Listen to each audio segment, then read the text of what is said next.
Cincinnati police released new information today on an incident that left several people injured on Fountain Square just after 11 on Saturday night. People there, they heard a loud bang that sounded like a gunshot.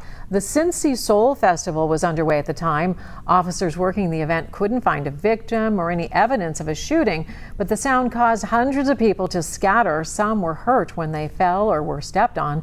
Another person had a seizure, another a heart attack because of the situation. Police got the crowd under control very quickly, but the decision was made to close that event the rest of the evening. Cincy Soul reopened Sunday.